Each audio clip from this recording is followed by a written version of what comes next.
ist ein ganz komischer Vergleich, aber wie fast jeder Mensch, wenn ein Ball auf den zurollt, ist er irgendwann bereit, den mit dem Fuß wegzuschießen. So, und so ist das bei einem Foto auch. So, du hast irgendwie, hast Licht und hast Personen, wenn man jetzt Leute fotografiert oder auch eine Landschaft oder irgendwas, ein Objekt. Und irgendwann gibt es einen Moment, wo das alles zusammenpasst oder wo man denkt, so sieht das voll geil aus und das ist es jetzt. Aber wie sich das zusammenstellt, ist, glaube ich, eher so eine Intuition, wie man dann eben einfach an den Fußball haut.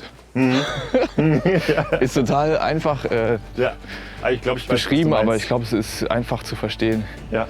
Es gibt auch Leute, die gehen Hölle anders daran. Ja. Ne? Also ich bin da eher so mach das eher aus dem Bauch raus. In dem Moment. Ja. Ja.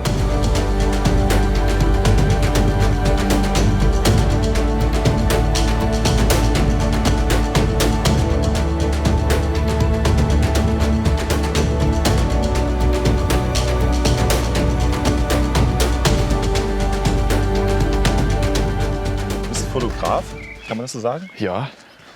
Bist du in der Art dann People-Fotograf? Oder so? Siehst du dich in der Kategorie? Kann man Also im Grunde habe ich in ist letzter Zeit eher so Mode fotografiert. Und ich favorisiere auf jeden Fall mehr so People-Sachen zu fotografieren oder eher so Werbung, was ein etwas schwierigerer Weg wahrscheinlich ist, weil man da schon viel mehr seinen eigenen Stil entwickeln muss, als wenn man da jetzt so eine Art Mode fotografiert. Aber in Deutschland ist das auch ein bisschen anders als in anderen Ländern, weil das sehr kommerziell alles fotografiert wird. Also da ist die eigene Bildsprache jetzt manchmal gar nicht mehr so wichtig. Ja. Aber weil du sagst Stil, man kann sich hier in Deutschland weniger... Man kann sich in Deutschland weniger ausleben, wenn man jetzt sich eher als Künstler oder jemand ansieht, der eine eigene Bildsprache hat. Weil am Ende wird man dann wieder für einen Job sehr kommerziell benutzt und fotografiert sehr, ich würde mal sagen, sehr einfach. Das ist das, was du gestern auch schon meintest, wahrscheinlich. Dass genau, da haben wir gar nicht den Auftrag, dass der Auftrag gar nicht so frei gestaltet ist oder so freigehalten wird, dass der Fotograf sich in der Art dann kreativ ausleben kann, sondern... Nee, das passiert sehr selten. Warum? Ich glaube, weil die Leute, die diese Jobs vergeben und sich auch ausdenken, Konzepte dafür, haben einen ganz anderen Bezug zur Fotografie als jetzt Engländer, Franzosen oder Amerikaner, weil die einen anderen geschichtlichen Hintergrund oder einen Bezug zur Fotografie haben. Das ist viel mehr in der Kultur verankert und generell Kunst oder Fotos zu machen, Bilder oder auch Architektur, Design. Man sieht es ja auch unbewusst, dass andere Länder da ein bisschen mehr Schnitt haben. Da gilt die Fotografie auch schneller als Kunst als jetzt bei uns zum Beispiel in Deutschland, oder? Genau. Ja. Und ich glaube auch, dass durch gewisse Medien, die man unbewusst in einer ultra verrückten Dynamik mittlerweile konsumiert, wenn man Internet hat und Instagram oder Facebook, dass da viel, ich würde nicht sagen kaputt geht, es gibt auch sehr, sehr viele gute Sachen, aber dass so ein bisschen der Blick auf die Qualität sich sehr vermischt und eher so eine Schnittmenge bloß noch hat. Also da wird nicht mehr so richtig gesehen längerfristig, ob jetzt jemand richtig gut ist oder richtig schlecht, weil man das gar nicht mehr so einordnen kann. Der Laie wird es gar nicht erkennen wahrscheinlich. Genau. Also es ist schwieriger für ihn wahrscheinlich. Es liegt, denke ich, daran, dass halt auch dass die Fotografie an sich, die war ja früher sehr exklusiv, sehr aufwendig. Auch der Prozess danach ist sehr aufwendig gewesen. Und heutzutage kann ja jeder. Ja, im Grunde kannst du es so ausdrücken. Könnte man so sagen. Jeder kann einfach ein cooles Foto rauszocken und genau. Dann gefällt das erstmal jedem so. Aber das als Job zu machen, ist schon was anderes. Ja. Aber ich will jetzt nicht sagen, dass das total schwer ist oder kompliziert. Im Grunde ist das ein super cooler Beruf. Und man hat da sehr, sehr viel Spielraum und Freiheiten, wenn man sich das gestaltet oder wenn man sagt... Wenn man sich den Raum nimmt auch. Wenn man sich den Raum nimmt und auch viel Geduld lässt und aber auch weiß, wenn man vielleicht mal sagt, okay, jetzt muss ich mal ein bisschen durchstarten. Ich meine, als Selbstständiger kannst du ja machen, was du willst. Gab es bei dich dafür so einen Punkt, wenn du so zurückblickst, nee, wo das so für dich klar war, okay, ich werde Fotograf? Ach so, ja, im Grunde ist das schon mit 14, 15 passiert, unbewusst. Und mit 16 hat sich das dann für mich schon fast entschieden, weil ich damals meine erste Kamera bekommen wollte, sage ich mal so. Und hast du direkt gewünscht, also du wolltest? Ja, genau. Ich habe die geschenkt bekommen von meinen Eltern. Und die hatten einen Freund, der ist Fotograf gewesen und der hat das organisiert, weil meine Eltern davon gar keinen richtigen Plan hatten, was man jetzt besorgt. Die kommen beruflich auch aus einer ganz anderen Ecke. Genau. Also meine Mutter kann ziemlich gut fotografieren, aber die hat da jetzt das nicht so als Bezug in ihr Leben manifestiert, dass man das immer macht. Die hat das auf Reisen eher gemacht und da schon ein paar zoschige Fotos rausgehauen, aber die wussten zu dem Zeitpunkt jetzt nicht, was man sich für eine Kamera besorgt oder so. Und mit der habe ich dann immer alles fotografiert, was so ging. Und habe dann irgendwann nach der Schule gesagt, ich mache jetzt eine Ausbildung, das fetzt. Das ist cool, mich interessiert das. Und ich kann auch, glaube ich, nichts anderes. Ja, aber wenn da dein Herzblut dran hängt oder du ja von Grund auf da die Motivation hast, dann macht man das einfach. Ne? Also ich könnte mir auch nichts anderes vorstellen, außer dass man, wenn das sich nicht rentiert längerfristig oder man da keinen Spaß mehr bei hat, außer dass man irgendwas mit Menschen macht, wo man irgendwas, Bewegung hat mit irgendwelchen verschiedenen Spirits von Leuten, egal ob die jetzt Leid oder positive Dinge erfahren haben, aber das, was Zwischenmenschliches passiert. Das einzufangen. Das einzufangen, genau. Meinst du das? Sorry. Ja. Ich wollte dich nicht unterbrechen. Hau rein. Hau rein. Meinst du, das wird irgendwann obsolet? Also die Fotografie? Nee, glaube ich nicht. So diese, was diese professionelle Beauftragung angeht oder so? Nee, ich glaube nicht. Also ich glaube nicht, dass das wegfällt oder veraltet oder nicht mehr interessant ist. Weil Menschen ja immer Augen haben und immer irgendwie mit den Augen, wie kann ich das beschreiben, irgendwas konsumieren.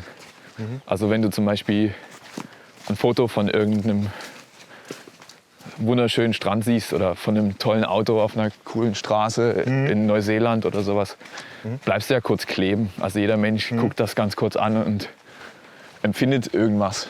Auch wenn er es sofort wieder weglegt, aber in dem kurzen Moment ist was passiert. Und man kann mit Fotos immer noch was ausdrücken, was du mit einem Film machen kannst, aber in einer ganz anderen Art und Weise.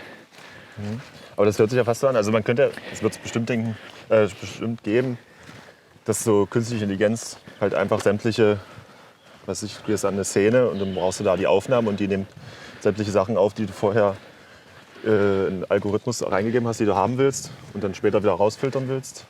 Aber das, was du jetzt gerade beschrieben hast, ist schon fast eigentlich ein künstlerischer Ansatz, oder? Also, ja, du meinst, dass das maschinell irgendwie produziert wird und man selber das gar nicht mehr machen muss? Oder? Ja, dass du einfach nur eine Maschine hinstellst oder so eine Kugel und die fliegt dann rum, macht alles. Glaube ich, das ist schwer, weil ja immer noch viel auch mit Menschen fotografiert wird. Also Menschen als Abbild sind, egal ob jetzt in der Werbung oder in der Kunst oder sowas. Und das kriegst du, also diese Connection bekommst du überhaupt nicht hin mit irgendeiner Maschine oder sowas. Weil du musst ja immer noch viel mit den Personen reden, die da fotografiert werden. Egal, ob die jetzt professionelle Modelle sind oder Künstler, Politiker, was weiß ich, irgendwas. Ich glaube, dass das sehr, sehr kompliziert wird, wenn man da irgendeinen Robot oder wie es auch immer aussehen vermag, dahinstellt und sagt, du, wir haben jetzt die Fotos im Kasten, wir haben da mal R2D2 hingeschickt oder so. Genau, der ist für mich rumgefahren. Klick, klick. Fertig. Ja. Über Mikrowelle. 3 Minuten und fertig. Genau. Ja, denke ich auch jetzt nicht unbedingt, dass das so schnell kommt. Aber es ist halt, denke ich, heutzutage nicht verkehrt, mal darüber gesprochen zu haben oder darüber nachgedacht zu haben. Weil ja in den letzten Jahrzehnten ist ja so viel passiert überall. Also die Schritte, die wir jetzt machen, so schnell haben wir die bis dato nie gemacht. So.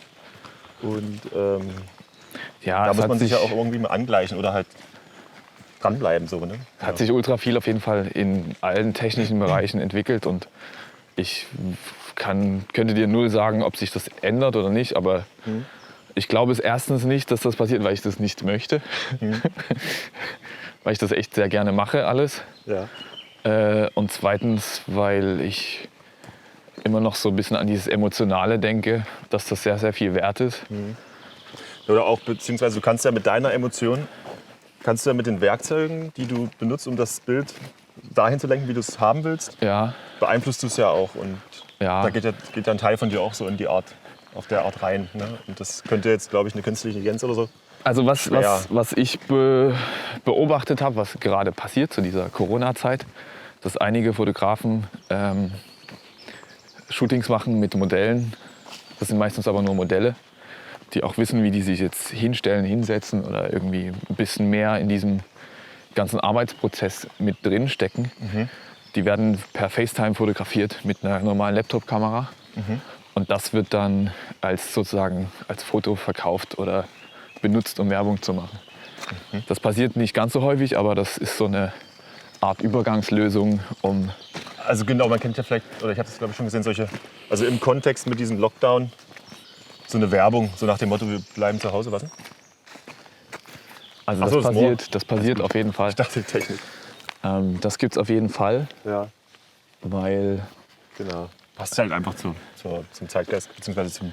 Ja, man muss auch ein paar Sachen irgendwie entwickeln, weil du kannst teilweise das gar nicht regulieren, dass du jetzt sagst, okay, wir wollen jetzt so etwas fotografieren mit dem Modell, aber die sitzt jetzt leider in New York und wir sind eine Firma aus Hamburg oder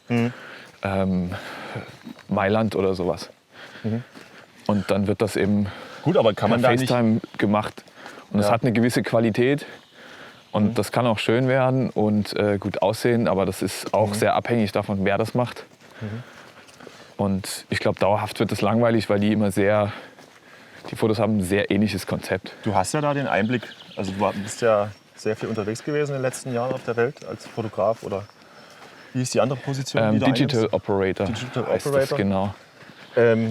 Ist das nicht dann auch dort die Tendenz, dass vieles dann in Zukunft lokal umgesetzt wird? Also beziehungsweise die Firma beauftragt einen Fotograf oder ein Team oder eine Agentur, die dann lokal mit einem Fotografen zusammen das Projekt umsetzt? Also was es ja nach wie vor gibt, aber bis dato war es ja immer so, dass man die Teams losschickt. Im Grunde schon, ja. Also man hat vor Ort lokale Leute gebucht, die mit der Produktion vertraut sind, also die Produktion da leiten, meistens. Und vielleicht jemanden, der zum Beispiel Haare, Make-up macht oder einen Stylisten vielleicht vor Ort oder so. Aber eigentlich der Kern des Teams, der wird dann eingeflogen. Aber meinst du, das wird in Zukunft auch so bleiben? Das weiß ich nicht, keine Ahnung. Also ich habe da noch gar keinen großen Gedanken daran verschwendet, wenn ich ehrlich bin. Okay. Und ich glaube, dass Leute ja immer so ein bisschen brauchen, bis die Prozesse, die sehr verfestigt sind, ändern. Auch wenn es gemacht werden müsste. Aber es kann auf jeden Fall sein, dass das passiert. Es wird, denke ich mal, ziemlich lange dauern, weil da auch eine andere Struktur geschaffen werden muss. Man muss da wissen, wo man vor Ort solche Leute herbekommt. Das Netz muss einfach bestehen. Es muss sich sozusagen, es muss sich neu erfinden eigentlich. Weil du hast jetzt auch nicht vor Ort immer die Leute überall, die dann diese Position besetzen könnten oder sowas. Oder genau das haben, was jetzt gebraucht wird in dem Feld. Genau. Das ist ja auch eine sehr individuelle Sache. Ja. Aber kann auch total cool sein, weil das natürlich auch irgendwie Spaß macht, mit Leuten zu arbeiten, die nicht daherkommen, wo man jetzt selber herkommt. Zumal die kennen ja meistens auch vor Ort die ganzen guten Spots, beziehungsweise... Das passiert sowieso, weil das vor Ort so gebucht wird. Also ja, aber auch der Fotograf selber in dem Moment, weißt du? Also wenn, das kann natürlich... Das macht ja noch was anderes mit dem Ergebnis. Das vielleicht. Als wenn jemand von außerhalb, also ich sag jetzt mal, einer kommt aus Australien, der Fotograf, und der fliegt jetzt nach Vietnam oder so, keine Ahnung. Du meinst, wenn jetzt ein Local gebucht wird, ja, genau, der kennt sich so cool aus wie ich jetzt hier.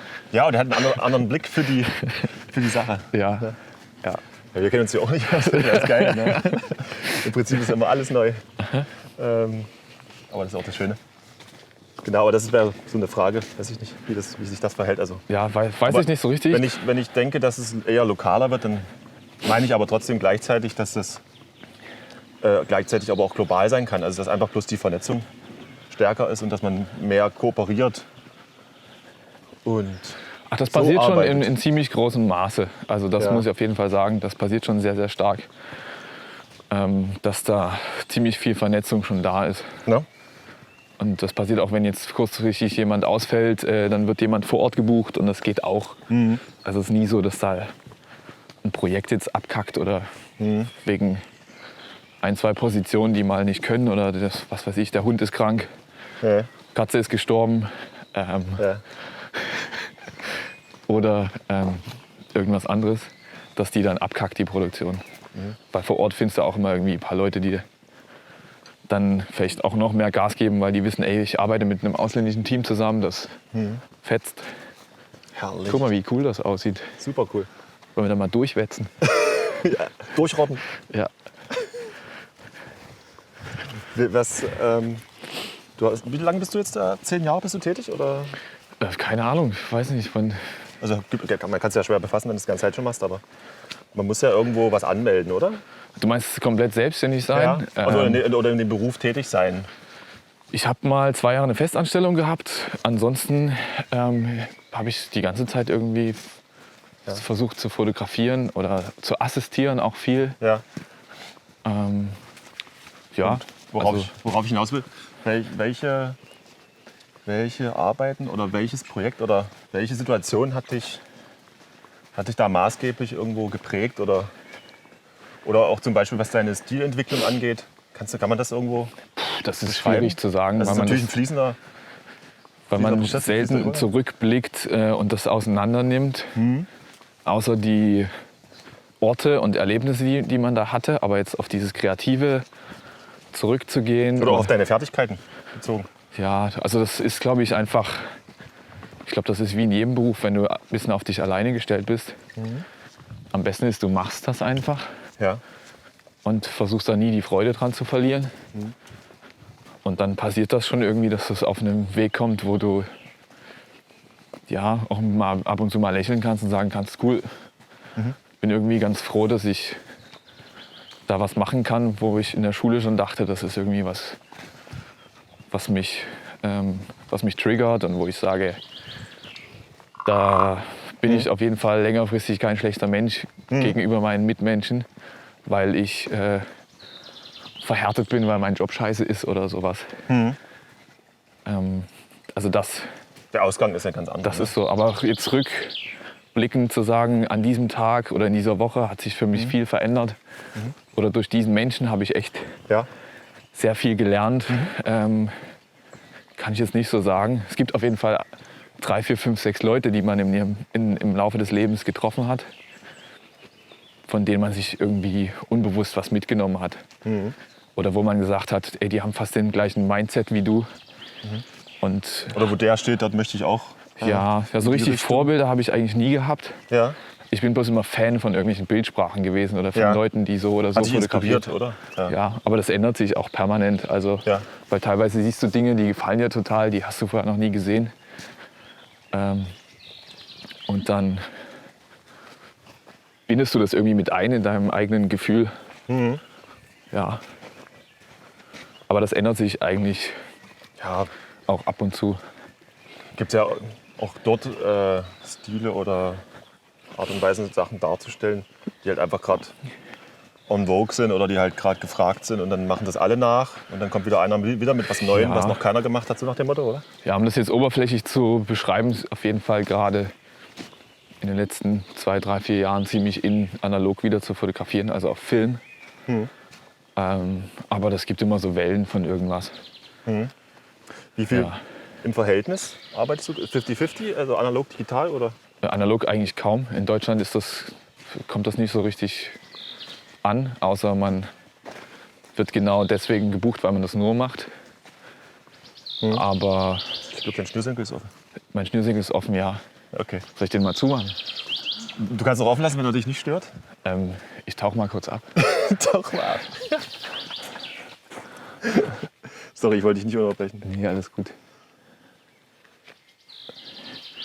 Du wolltest wissen, ob das gefragt wird, dass man viel analog fotografiert? Ja, beziehungsweise und auch was aktuell so deine...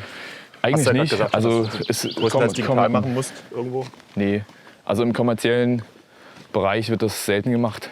Eher für Strecken für Magazine wird das ab und zu mal gemacht, weil da ein bisschen mit mehr Konzept gearbeitet wird.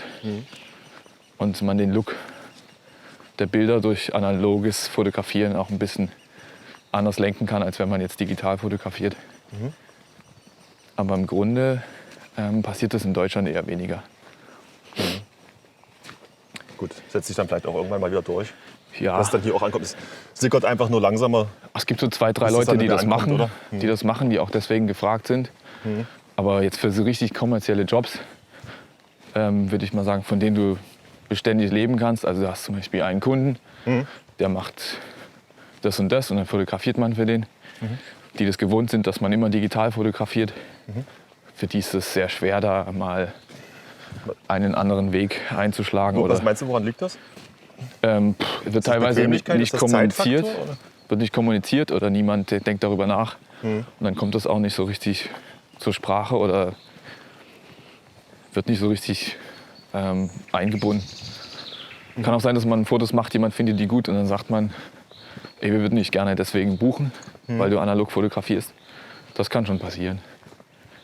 Aber es ist auf jeden Fall viel seltener. Also viel seltener. Die Leute sind ans Digitale gewöhnt. Und ist auch natürlich für Leute am Set ein einfaches Arbeiten. Also ein Kunde oder eine Agentur, die sehen halt direkt sofort, was man da fotografiert. Und können da mit dir diskutieren. Ja. Wenn man jetzt auf Film fotografiert, ist das so, man Später. schickt halt die Künstler los und lässt sie halt machen. Ja. Und muss denen auch viel vertrauen. Ja. Unter jungen Leuten passiert das oft, weil die sind ein bisschen entspannter vielleicht oder haben jetzt nicht so ein Sicherheitsbedürfnis. Junge Leute als Auftraggeber, meinst du? Ja, oder irgendwelche Startups oder kleinere Firmen, Ja. weil die in diese sicheren Prozesse des Arbeitens jetzt noch nicht so eintrainiert sind, wie in irgendwelchen Konzernen oder sowas. Da schlägt man dann selten mal aus der Spur und macht dann mal was anderes. Das haben wir schon immer so gemacht, das wollen wir so beibehalten. Genau, so ein bisschen. So sieht das aber nicht aus, wie wir es sonst machen. Kann die Windmühle da weg oder was? So ist das in Deutschland ziemlich oft. Ja. Aber ist nicht schlimm. Also ich finde es immer super, dass man davon leben kann. Dass man, ja. Ich meine, guck mal, heute ist Dienstag. Ja. Und ich laufe hier mit dir einfach rum, weil ich heute nicht arbeiten muss. Ja. Ist doch mega. Ist herrlich. Ja, jemand anders, der muss halt heute knüppeln so. Also will ich sagen, dass ich... Was nicht heißen soll, dass wir an anderer Stelle oder an anderen Tagen nicht knüppeln. Genau. Aber man kann du entscheidest, an welchem Tag du knüppeln willst, ne? Ja, so ein bisschen. So ungefähr. Also natürlich gibt es Termine hier und da. Und, genau. Es ist einfach super, dass man so ein Leben führen kann. Ich bin da sehr dankbar dafür. Jo. Und das würde mich auch mal sehr interessieren. Also Entschuldigung, ich bombardiere dich die ganze Zeit hier mit Fragen. Ja, erzähl. Ich selber sehe, also ich bin auch so ein visueller Mensch, also ich sehe sehr viel. Ja. Und speichere das ab und pack das, ziehe das durch Filter und sehe dann Verbindungen oder Muster oder was weiß ich, einfach aufgrund der Gestaltung und so. Aha. Wie guckst du? Guckst du in Szenenaufbau oder? Wie meinst du?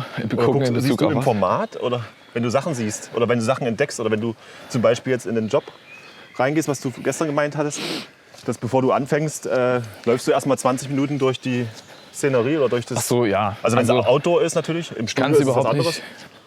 Ja, kann ich dir sagen, wie das ist? Ich kann das auch nicht so richtig in Worte fassen. Oder fokussierst du so knallhart? Das so ein ist Sniper? Oder? Das ist eher so ein intuitives Framing. Also man sieht irgendwas und hat da eigentlich schon direkt den Ausschnitt so ein bisschen im Kopf.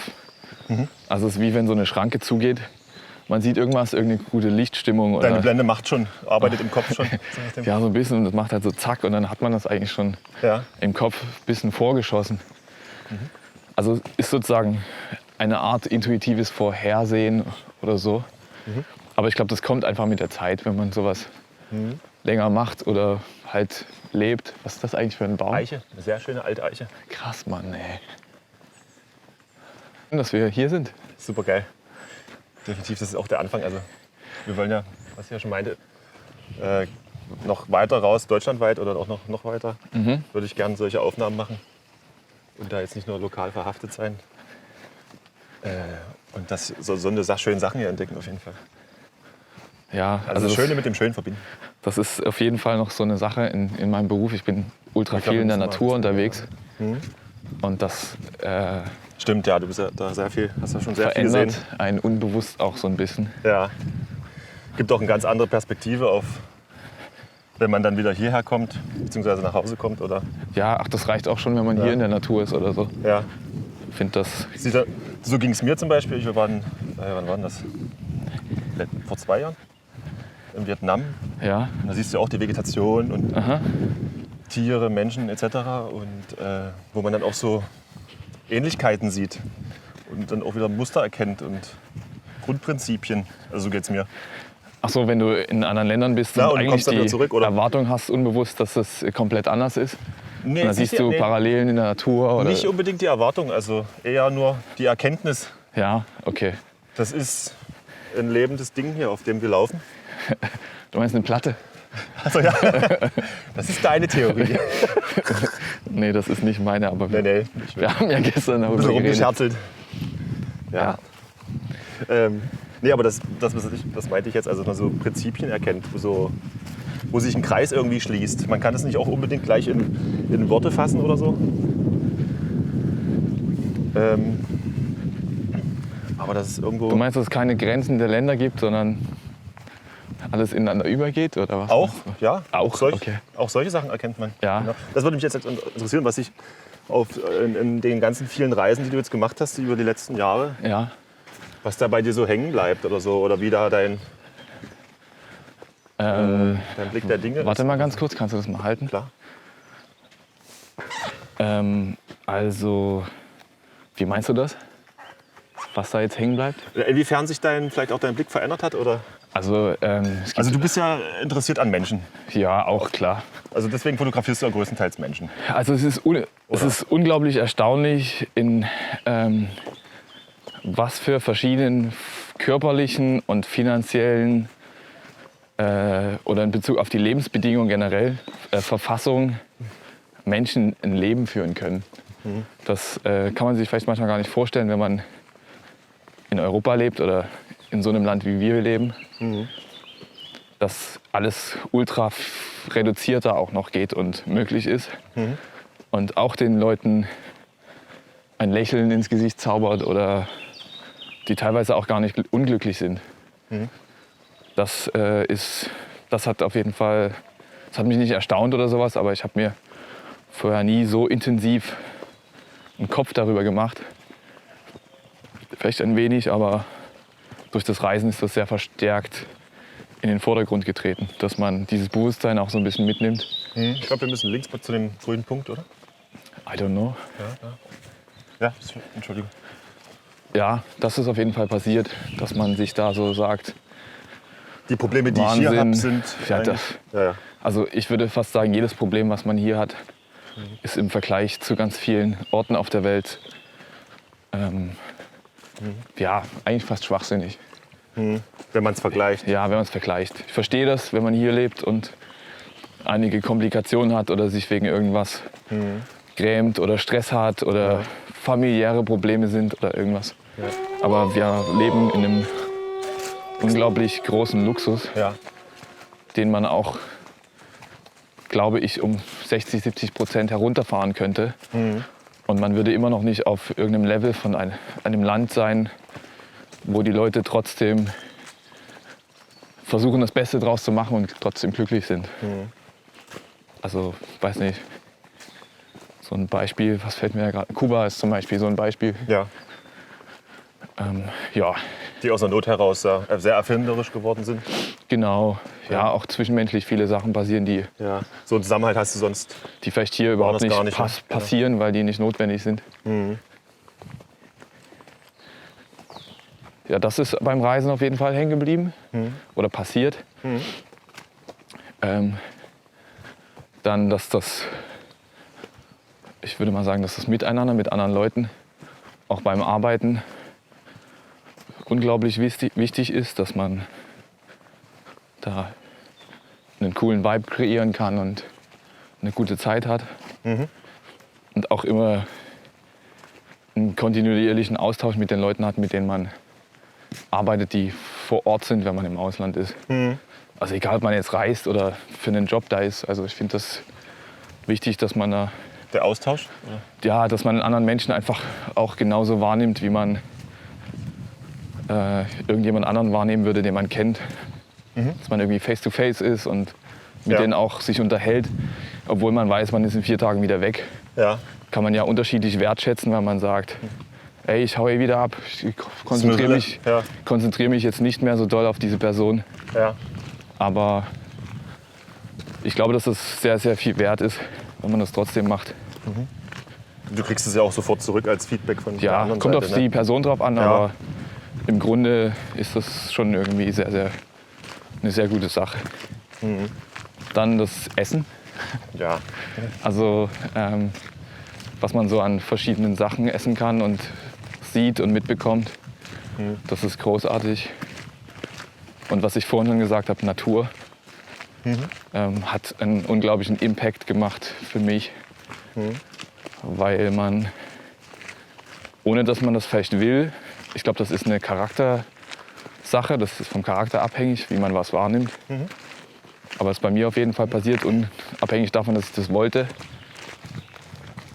bin ich, glaube ich, durch das viele in der Natur sein sehr, sehr ruhiger geworden und entspannter, als ich das vielleicht wäre, wenn ich nur in der Stadt unterwegs sein würde.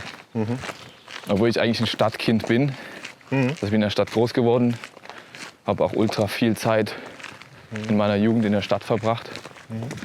Aber durch das Arbeiten ist da viel passiert. Hast du da so eine Sehnsucht danach gehabt oder bist du so reingefallen? Ich habe mal versucht, darüber nachzudenken. Also in meiner Familie ist das ab und zu passiert, dass meine Eltern oder mein Opa, wir sind halt mit meinem Bruder immer ziemlich oft irgendwo in die Natur gefahren und sind irgendwie wandern gewesen, haben irgendwas gemacht, aber ziemlich low-key. Also wir haben jetzt keine krassen Spots aufgesucht und sind in irgendwelche Länder gefahren. Ja. Aber wir haben das immer gemacht. Und mich hat das damals Hölle angekotzt. Ja. Weil ich wollte eigentlich immer nur in die Stadt zurück und Skateboard fahren. Aber das hat sich komplett verlagert. Aber wahrscheinlich kommt das daher, dass ich da so einen unbewussten Bezug generell oder so ein Vertrauen für sowas habe. Dass das trotzdem eine gute Sache ist, wenn man einfach mal rausgeht, 1-2 Stunden wandert oder auf einen Berg geht, sich einen Sonnenaufgang anguckt. Ja. Weil Natur einfach so ein bisschen Magic hat, die kannst du mit nichts anderem kreieren. Kannst du nicht nachkreieren, ne? Nö, glaube ich nicht. Ja. Ja.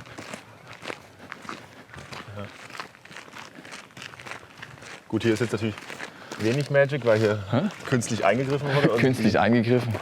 Das heißt künstlich, der Mensch hat hier eingegriffen, hat hier das platt gemacht, damit das als Urbau gemacht, damit er da Landwirtschaft betreiben kann. Ja, lass doch darüber gucken. Ja. Genau. Ja, und dass die Welt halt ein bisschen kleiner geworden ist, das habe ich noch so mitgenommen, weil man durch das viele Reisen merkt, dass man in kurzer Zeit irgendwo anders sein kann. Und das teilweise unglaublich anders ist als da, wo man herkommt. Aber man hat einfach einen halben Tag gebraucht und ist eigentlich teilweise mitunter in einer anderen Welt. Ja. Und dass auch alle irgendwo, also natürlich der eine mehr, der andere weniger, aber alle irgendwo durch diese Verknüpfung, Vernetzung auf so einem Kenntnisstand ist, auf so fast ähnlichem Kenntnisstand ist, ne? Ich glaube, das hat sehr, sehr zugenommen durch die Industrialisierung. Und aufgrund des Internets hat sich das, glaube ich, noch mal so um 100% oder 300% verstärkt. Und das merkt man, egal wo man ist.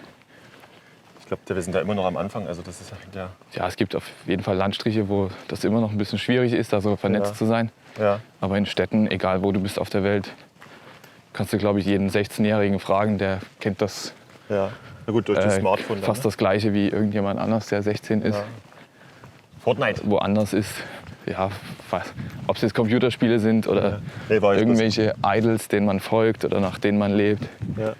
Das weiß ich nicht. Und ja, also es gibt ja da so ein, wie heißt er denn? Mir liegt es auf der Zunge. Der die Kulturen, die Bergvölker zum Beispiel, sich auserkoren fühlt, die Bergvölker zu erhalten und zu retten. Aha. So was den kulturellen Wandel angeht oder was den Tourismus angeht, hast du da irgendwelche... Was meinst du jetzt explizit? Nee, dass man den kulturellen Wandel sieht, also dass man beziehungsweise oder dass man den Verschwinden sieht zum Teil. Hast du sowas wahrgenommen? Also gerade weil ich jetzt meinte, alle sind so auf einem Level, das meine ich aber jetzt nicht negativ. Ja, sondern also was passiert mit der Kultur, die eigentlich auch vor Ort... Dass man jetzt, wenn man in Mexiko eigentlich in einem Ort ist, der vor 30 Jahren Dschungel gewesen ist, ja, oder da jetzt ein das ist auch im Prinzip die Ecke Matcha Latte kaufen kann. Oder genau. Oder jetzt einen Flughafen am Machu Picchu bald hat oder so. Also es macht ja auch was mit der Kultur oder es verändert da in der Form. Ja, also ich glaube, das hängt immer damit zusammen, was diese Gesellschaft, in der man dann ist, oder dieses Land oder diese Region, was die Leute, die da leben, was die für einen Trieb haben, das zu erhalten, was da ihr eigen immer noch ist. Das kann man als Deutscher, glaube ich, schlecht nachvollziehen oder bewusst beobachten, weil man als Deutscher jetzt auch nicht so eine richtige Kultur hat. Es ist ein schwieriges Thema auf jeden Fall. Ja. Oder auch nicht haben möchte. Ja. Ich will jetzt niemandem was unterstellen, aber ich glaube, das ist einfach ein schweres Thema. Ich selber habe auch gar kein Bewusstsein, dass ich eine deutsche Nationalität habe oder so. Kann ich überhaupt nicht. Ich könnte da nichts zu äußern und sagen, das ist der Grund, warum ich mich verankert fühle oder so. Ja. Also für mich persönlich ist es die Sprache. Wie meinst du? Das ist der einzige Unterschied. Ansonsten fühle ich mich auch gleich mit allen anderen. Also. Und Kartoffeln. Die kommen aus Mexiko. Ursprünglich. Ja, trotzdem gibt es hier überall Kartoffeln. Ja. I like. An alle Leute, esst Kartoffeln, die sind lecker. Das ist meine Antwort in Bezug auf, was die Reisen so mit einem gemacht haben oder machen. Ich glaube, das ist auch bei jedem anders, aber das ist bei mir ungefähr so gewesen. Ich kenne auch Leute, die reisen, die nehmen das überhaupt gar nicht so wahr. Die wollen auch schnell wieder nach Hause. Oder ja. Die machen das nur, um sich dann zu Hause ihren, was auch immer, zu finanzieren. Ja, ist halt auch irgendwo jetzt, wenn es jetzt nur darum geht, wenn man das jetzt als Job macht, ist das auch irgendwo bloß ein Job. Also wenn man jetzt sagt, ich bin gar nicht der Typ dafür, der so reiselustig ist oder den das interessiert, woanders zu sein. Ich bin dann lieber abends im Hotel nach einem Job und schlaf da, stehe wieder auf morgens und ab geht's. Ist das grün? Ja, lass mal hier lang. Ja, ich glaube, das ist typenabhängig. Manche haben auch Angst. Angst? Weil es unbekannt ist. Das andere Land? Das andere Land, die anderen Bedingungen. Ich glaube, das Unbekannte. Ich glaube, es ist eine Charaktersache, einfach wie man sich da auch ein bisschen fallen lässt oder so. Ja. Ich meine, geht ja schon bei einer anderen Währung los, dass man da eine Hemmschwelle aufbauen könnte, weil man nicht weiß, wie mache ich denn das jetzt, wenn ich das jetzt bezahlen muss? Oder ja. Einfach Situationsveränderung, oder? Ja, du kennst das ja das erste Mal mit 13, 14, 15 oder so, alleine mit Freunden im Ausland. Und eine andere Währung und man ist so, was? Hier, nimm alles. Danke für die Schokolade. Oder die Kippen, keine Ahnung. Ja.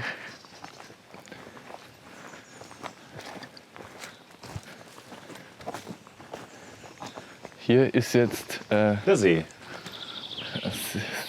Kannst du dich mal drehen? Ach ja.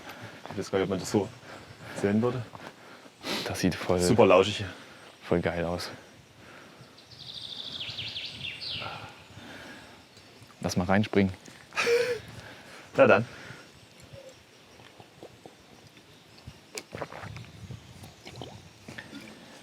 Ich finde es auch extrem wichtig, dass man auch solche Pausen hat. Also, dass man mal atmet. Mal atmet und auch mal den Moment hier einfängt. Das ist natürlich auch nur ein Teil. Wer war denn das? Sowas meinst du? Ja. Aha. Dass man mal sich unterhält kurz mit der Natur. Natur. Unterhält, genau. Das finde ich hier ganz wichtig und finde ich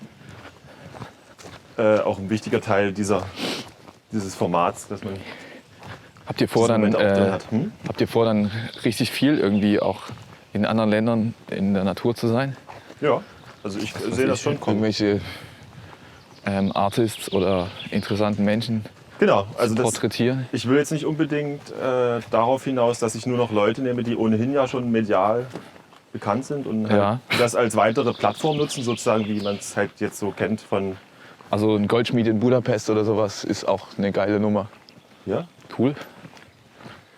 Also was ich in dem Moment zeigen will, sind so andere Perspektiven, andere Geschichten, einen Einblick zu bekommen in andere Welten sozusagen und darüber auch dann hinaus was zu lernen oder so eine Einsicht zu erhalten. Das ist so.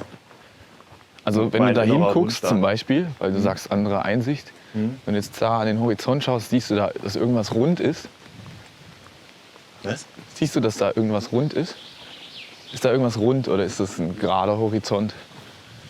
Jetzt gerade ist er gerade. Also ist die Erde eine Platte. Oder? Fängst du damit schon wieder an? Ja, das wissen wir doch alle, dass wir auf einer Pizza leben. Geil. Ja. Mit oder ohne? Der Rand ist knusprig mit Käse. Mit Käse gefüllt. Und dann musst du erst durch, wenn du von der Platte willst? Oder? Du musst dich durchbeißen. Ja. Nee. Also, was ich letztens gelesen habe und was auch plausibel erscheint, dass die Erde ja im Prinzip gar nicht so rund ist, wie das immer überall dargestellt wird, sondern dass die eher wie so eine Kartoffel ist. Macht uns einen guten Bogen zu deinem, was du vorhin gesagt hast. Sag ich doch. Dass die Erde nicht perfekt rund ist. Guck mal bitte kurz, was ich anhabe. Sieht auch ein bisschen aus wie eine Kartoffel, oder? Ja. Kartoffel. Fällt mir gerade ein. Bleiche. Ja. Nee, nicht überspitzt. Also nicht, dass wir auf einer Kartoffel sind, du meinst eine Ellipse, die jetzt oder? runkelig aussieht, sondern eine, die so Dellen hat oder so. Also die ist nicht wie so ein Kreis, wie so ein perfekter Kreis ist der Globus nicht. Das meine ich damit. Das geht auch gar nicht wegen den ganzen Gebirgen. Richtig, ja auch. Genau, wenn du tiefer reingehst. Wenn du tiefer reingehst. Genau, und da hast du die Kartoffel. Oder die bewegt sich ja auch dann, ne? Mit so Furchen und Knubbeln. Genau. Und dann sprießt dort mal was und dann kommt da was raus. Okay, wo hast du das gelesen? Ich weiß es nicht mehr, irgendeine wissenschaftliche Seite. Aha. Und das, klingt ja plausibel, wenn man mal nachdenkt, ist es ja auch nicht von der Hand zu weisen. Ja. Aber meinst du richtig so wie so eine Eierform oder was? Kartoffel, Eier? Ja, wie auch immer. Okay, also wenn ich ins All fliege und dann aus dem Raumschiff schaue, sieht die Erde eigentlich immer rund aus. Hast du das schon mal gemacht? Ja, bei den, klar, ultra viele Shootings im All. Das ist auch voll preiswert. Ja. Nee, leider nicht. Ja. Würde ich sogar mal machen. Ja. Also klar, auf einer gewissen Entfernung ist es eine Kugel, ist es ein Kreis. Aber was ich jetzt damit sagen wollte, ist, dass es nicht... Ich weiß gar nicht, wie bin ich jetzt darauf gekommen überhaupt? Wegen der Platte. Wegen der Platte. Du mit deiner Platte. Mach dir nicht so eine Platte. Kann man eigentlich auch zu denjenigen sagen, guck mal, hier hat der Specht oder was? Richtig losgelegt. Ach, die Löcher? Ne? Das ist so das frische Loch. Der Borkenkäfer. Nee, aber nicht so ein großes frisches Loch. Ups, reingeguckt. Es war ein großer vielleicht. Ja. Ein großer Specht. Ein großer Borkenkäfer. Der verfolgt uns irgendwie, der Borkenkäfer. Das ist schon das 3. Mal, dass der ein Thema ist. Ich glaube, das ist generell gerade Thema, oder? Weil der Wald so ein bisschen überall angeschissen ist, weil es so trocken ist. Ja, und die Monokulturen und also die Fichten kommen damit nicht klar. Und ja, die sind ja Nadelwald ist ja viel empfindlicher, oder? Genau. Ja. Nee, deswegen gibt es ja auch den Mischwald, weil es gibt Tiefwurzler, Flachwurzler. Und wenn du nur einen Flachwurzler in die Erde setzt, dann ist klar, dass es nichts hält. Ja, das ist wie wenn ein schmaler, dünner Mensch neben dir steht und dann schubst man den. Hä? Oder ein großer, dicker, oder wie meinst du? Den schubst man, der fällt nicht um. Ich meine jetzt in dem... Ein Flachwurzler ist halt Flachwurzler sensibel. Heißt, nee. Den kann man rausreißen direkt. Ja, und ein Tiefwurzler, der ist so... Aber es gibt die Flachwurzler, die sind in einer anderen Erdschicht unterwegs als der Tiefwurzler. und dementsprechend halten die anders das Erdreich. Ah, okay. Und die haben wenn du halt jetzt eine Monokultur hast, die nur Flachwurzler sind, dann halten die wenig. Okay. Weißt du? Oder ist überall Problematik Sandboden? Bitte? Oder ist überall Sandboden? Ja, in Brandenburg ohnehin. Nee, aber das ist ja der Ausgleich der Natur sozusagen, dass der solche Pflanzen hat und solche Pflanzen, die dann einfach in unterschiedlichen Schichten arbeiten. Und, ich wäre gern Flachwurzler. Dann könnte ich ein bisschen mehr unterwegs sein. Als Tiefwurzler ist man stark verwurzelt. Ja. Man ist ja dann nur an so einer, an einer Stelle. Ja. Ach, da fällt mir auch so ein schönes Wort ein, was jetzt ja auch ganz oft auftaucht, zu Hause. Gibt es für dich irgendwo ein Zuhause oder verwendest du dieses Wort überhaupt? Oder?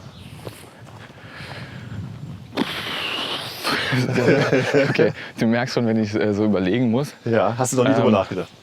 Ich würde mal sagen, zu Hause, auch wenn ich sie nicht jeden Tag sehe und oft sehe, sind irgendwie so Freunde für mich, die ich einfach schon sehr lange kenne, mit denen ich auch Erlebnisse hatte, die kann man jetzt nicht so wiederholen. Oder eine Zeit. Ja.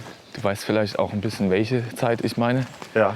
Du hast das ja auch manchmal betrachten können. Ja, ich war dabei. Du warst live dabei. Meine Eltern auf jeden Fall. Das ist auch voll egal, wo ich bin. So. Ich bin mit denen eigentlich immer in einem guten Drive und habe eine ganz gute Connection mit denen. Und die sind auch sehr supportive. Also mental einfach sind die sind die ein guter Support immer gewesen. Die haben das nie in Frage gestellt, was ich gemacht habe. Ja, und von mir ist ein großer Teil der Familie schon gestorben. Deswegen habe ich vielleicht auch nicht mehr dieses massive Gefühl, dass ein Ort oder das ist ja jetzt auch ein Haus oder irgendwas, dass das jetzt für mich signifikant ist für dieses Wort zu Hause. Ja, das ist. Im Prinzip wollte ich auf nichts hinaus. Mich hat bloß interessiert, wie du zu Hause definierst, weil das ja fast so wie beim André, mit dem wir unterwegs waren, andere Klassen. Für ihn, er beschäftigt sich zurzeit mit dem Thema Familie. Ja. Und das ist ja auch so ein dehnbarer Begriff. Und deswegen, mit zu Hause, was siehst du da zu Hause? Ich bin, glaube ich, komplett der falsche Typ dafür, das als diesen Begriff an einen Ort zu verankern oder sowas. Ich sehe das eher, dass das eine lose Verbindung von Menschen sein kann, die man immer anrufen kann, auch in 4, 5 Jahren und sagen kann, ey, das ist einer meiner wichtigsten Homies oder ich kann mit meinem Vater, mit meiner Mutter oder meinem Bruder, meiner Schwester oder so über alles reden. Aber man muss jetzt nicht jede Woche miteinander verbunden sein oder sowas. Ja. Geht vielleicht auch eher manchmal um die Tiefe der Gespräche, die man führen kann, könnte, würde oder schon geführt hat. Dass die eher sowas ausmachen längerfristig. Aber die Verbindung oder die ist nicht an irgendwas anderem verknüpft oder geknüpft, ne? Also auch keine Erwartungshaltung oder irgendwas? Nee, eigentlich nicht. Oder irgendwelche Themen? Ich glaube, es ist für mich eher so ein unbewusster loser Support voneinander, den man aber nie erwartet, der einfach passiert, weil man ein natürliches Verständnis hat dafür. Oder die Person, die man da unbewusst in seine Wahrnehmung einbezieht, die ein normales Selbstverständnis haben, was das angeht, wie man zueinander steht. Oder das ist für mich vielleicht eher zu Hause. Ich bin auch jetzt nicht so der Mensch, der eine Familie kreieren will oder haben möchte oder muss. Ja. Vielleicht bin ich da deswegen auch ein bisschen so, dass ich das eher wichtiger finde. Die Verbindung zu anderen Menschen. Genau. Also ich habe das auch bei mir in der Familie gemerkt, als das erste Mal jemand so richtig schlimm im Sterben gelegen hat.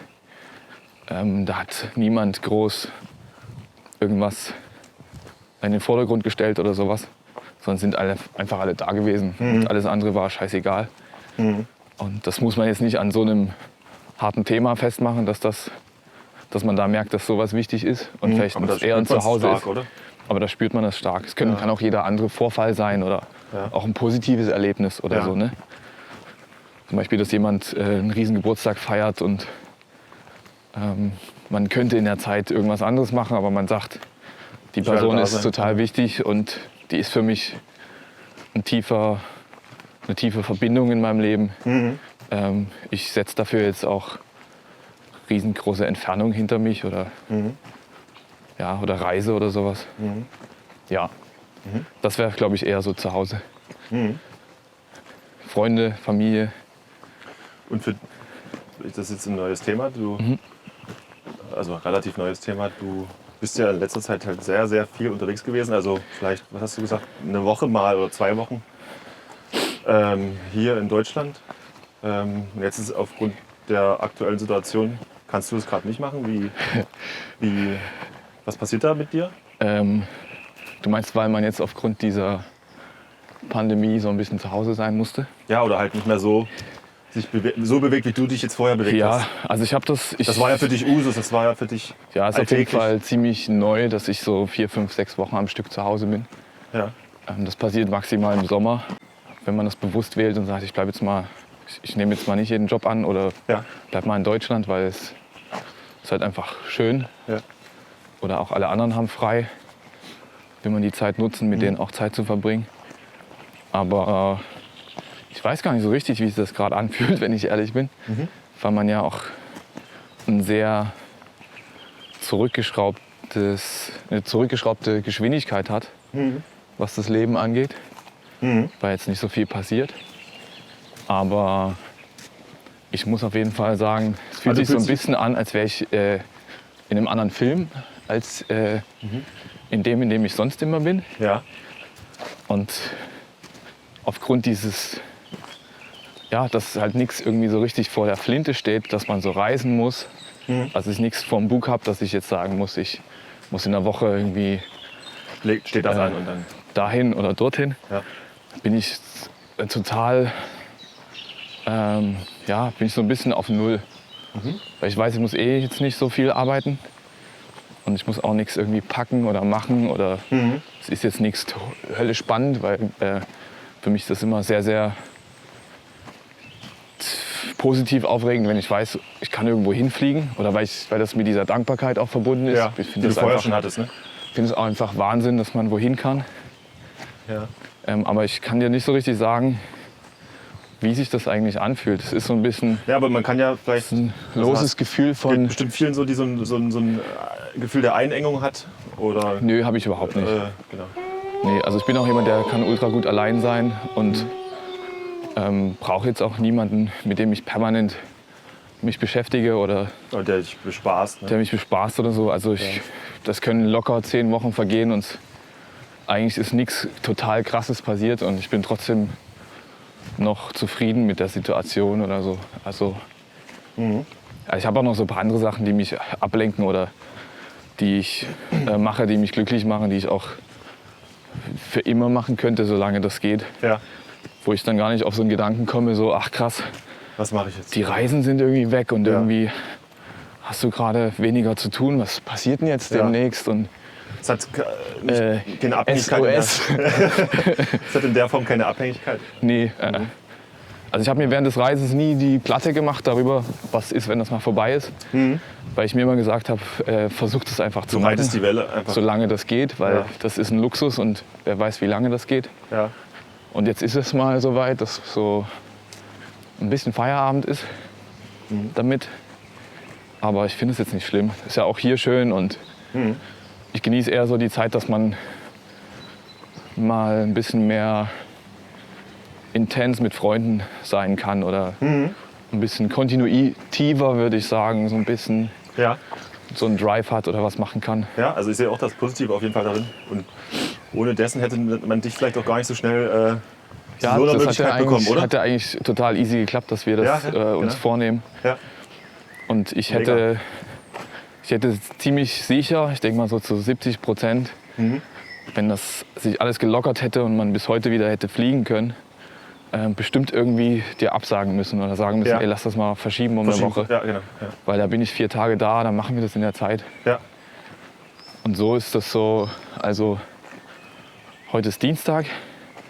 Ich muss erst nächste Woche Dienstag wieder arbeiten. Ja. Entschuldigung. Also es ist ja auch so. Wieso Entschuldigung? Ich muss ja auch trotzdem irgendwie andere Sachen noch machen. Es ist ja nicht so, dass ich dass man nur bei einem Job irgendwie vor Ort ist und dann ist das die Arbeit. Man hat ja auch irgendwie das würde mich auch das zu tun oder das zu tun. Bei dem Job jetzt explizit nicht, der jetzt bald kommt, aber... Ja. Weil du gerade Entschuldigung gesagt hast. Ja. Fühlst du dich du bist ja selbstständig im Prinzip. Ja. Ne?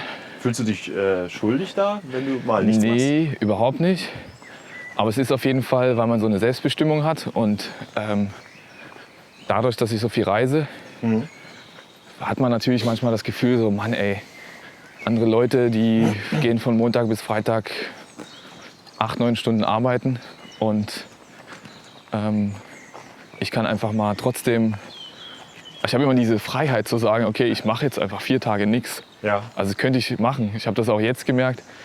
Ich meine, ich habe jetzt 12 Wochen nicht arbeiten können, aber es ist einfach auch nichts. Ich habe jetzt nicht physisch nichts machen müssen. Ich habe meinen Körper nicht irgendwie anstrengen müssen für einen Job oder habe keinen mentalen Terror gehabt oder irgendwas. Oder keinen Kredit, den du nichts begleichen musst. Und das ist ein Riesenvorteil, den man wahrscheinlich auch gegenüber, also das passiert einfach so, wenn man als Selbstständiger arbeitet. Ich habe natürlich andere Sachen nicht. Ich habe jetzt irgendwie keine ultra krassen Versicherungen, was passiert, wenn ich 60 bin oder 70 bin. Weil ich keine Rente habe oder sowas. Ich mache das anders, aber das ist so, ja, ich sage einfach, mir tut es manchmal leid, wenn man mit Leuten irgendwie sitzt, die sagen so, ey, fuck, heute ist Freitag, ich bin total im Arsch von der Woche. Und ich war in der Woche vielleicht zweimal irgendwo, vielleicht in einem Fotostudio oder bin 2 Tage in Rom arbeiten gewesen oder sowas. Und es hat mich körperlich auch nicht angestrengt, weil man, egal ob es manchmal 14, 15, 16 Stunden Tage sind, man ist das irgendwann auch ein bisschen, kann sich daran gewöhnen, dass man so eine Arbeitstage hat. Ja. Klar habe ich dann vielleicht 2 Tage so gearbeitet und das sind auch 4 Arbeitstage vom Amount der Zeit, aber ja, manchmal ist man dann so, ist auf jeden Fall, ich bin einfach nicht so groß geworden. Ne? Meine Eltern sind halt... Die haben immer gerockt, oder? Die sind halt einfach krasse Malochers. Ja, meine auch. Ja. Und oder waren's? Da ist man natürlich auch, egal ob man das jetzt auch kann oder auch macht, man hat natürlich als Selbstständiger dann ein bisschen andere Vorteile, die einen vielleicht auch manchmal in so eine Position bringen, wo man denkt so krass, du kannst jetzt einfach Mittwoch bis Freitag mitten in der Woche könnte man früh easy aufstehen, fährt an den See, geht baden, dann isst man abends noch ein Eis und trifft sich mit jemandem auf einer Pizza und dann geht man pennen und dann macht man am nächsten Tag das Gleiche. Ja. Und niemand sagt so, ey, warum bist du gestern nicht auf Arbeit gewesen? Ja, du überprüft dich so. Oder überprüft dich oder sowas, ja. Wir haben so auch gut losgelegt. Das hier? Ja. Ich weiß auch nicht, was da passiert ist. Der sieht auch musste irgendwie weg. aus, als wäre es gestern passiert. Oder gerade eben. Der Borkenkäfer war's. Nee, wird was gebaut. Ja, deswegen habe ich gesagt, ey, sorry. Tut mir leid. Interessiert. Weil ich auch weiß, wie es bei anderen ist. Ne? Es ist bei manchen ja auch knüppelhart. Auch in der gleichen Branche? Ja. Also ich muss jetzt auch nicht sagen, dass es bei mir immer irgendwie super lief oder so. Ich habe auch krass Federn gelassen im Laufe der Zeit, weil ja auch nichts irgendwie von ungefähr oder irgendwo herkommt. Aber ich habe diese Phase so ein bisschen überstanden, dass es, glaube ich, noch mal richtig anstrengend wird. Also körperlich. Dass man körperlich einfach sich so tot arbeiten muss oder viel racken muss. Ja. Ist aber auch eine Typensache. Es gibt auch Leute, die machen das, was ich aktuell alles irgendwie so mache und für die ist es trotzdem anstrengend. Es ist, glaube ich, selbst der gleiche Modus, meinst du? Ja, vielleicht schon, ja. Man kann ja auch viel im Kopf sich anstrengen, ne? Oder passieren Dinge, die einen irgendwie krass beschäftigen. Ja. Das kennst du ja vielleicht auch. Definitiv. Irgendwie Druck, Terror, keine Ahnung. Ja. Oder dass man sich das so sehr annimmt. Genau, dass man sich damit identifiziert und das einen Teil zu seinem Leben macht. Das hatten wir auch gestern schon das Thema, aber da würde ich auch jetzt nicht noch mal drauf einsteigen, weil wir haben, glaube ich, schon genug über die flache Erde gesprochen.